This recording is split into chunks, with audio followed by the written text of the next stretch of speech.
आप कहते हो कि गौ माता की सेवा करने हम कैसे करें? गौ माता की सेवा के लिए बस एक मन में प्रेरणा चाहिए, रास्ते तो बहुत निकल जाते हैं। एक कोई गौ सेवा धाम हॉस्पिटल में एक भाई आए थे, शायद वो भी कहीं दूर से ही थे, हिमाचल या कहीं से थे, नैनीताल से थे। तो वो एक होटल के मैनेजर है। तो होटल के मैनेजर है, तो उन्होंने भागवत कथा सुनी, उसमें श्रवण किया गाय माता की रक्षा के लिए। उन्होंने सोचा मैं कैसे गौ सेवा करूं, मैं तो होटल छोड़ के जा नहीं सकता, गौशाला में जाकर के जीवन समर्पित कर नहीं सकता, तो क्या करूं? तो आप सबने देखा होगा जो बड़े बड़े होटल होते हैं उसमें बहुत सारा खाना बनता है, भोजन बनता है, सब्जियां बनती है। तो वो जो सब्जियां, जो फल, जो भी काटा जाता था और उसका छिलका, उसका गुठली, जो भी, उस सबको कचड़े में फेंक दिया जाता था।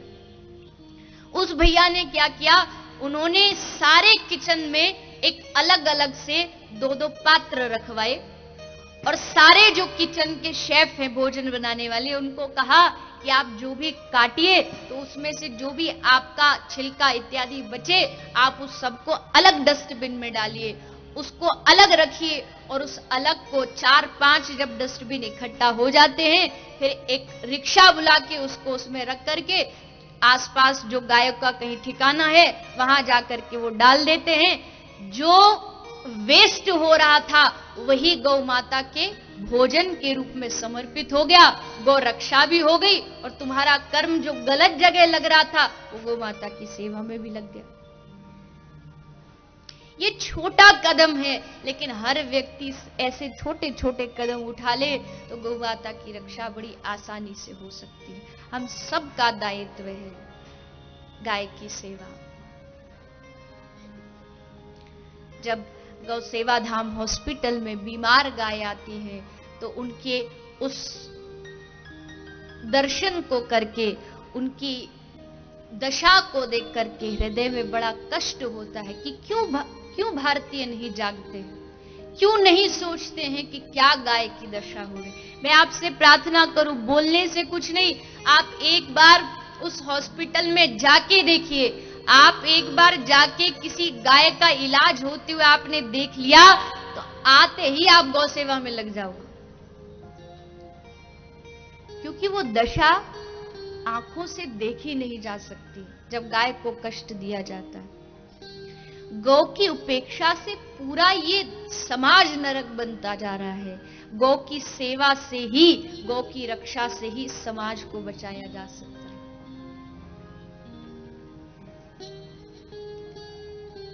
आप सब अपने अपने आसपास कोई गौशाला है, आप अपने घर में एक दान पात्र रखिए, उसमें 1-1 रुपया आप नित्य प्रति डालिए और जहां गाय की सेवा हो रही हो वहां उसको समर्पित करके आइए।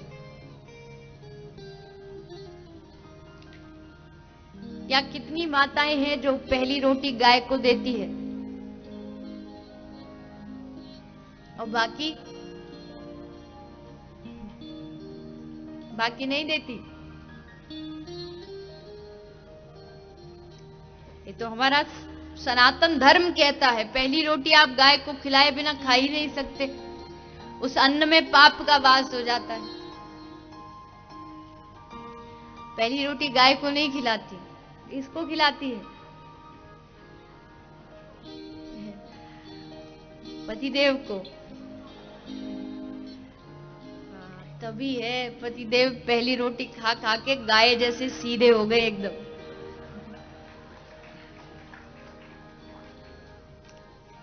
और अंतिम रोटी किसको? कुत्ते को। वो किसको खिलाती है? तभी इतने वफादार हैं।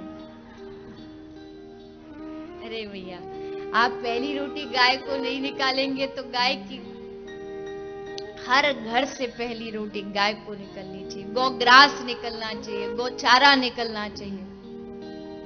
कई शहरों में मैंने ऐसे देखा है कि चौराहों पर गौग्रास बेचा जाता है और लोग वहां गायों को पैसे से खरीद के चारा खिलाते।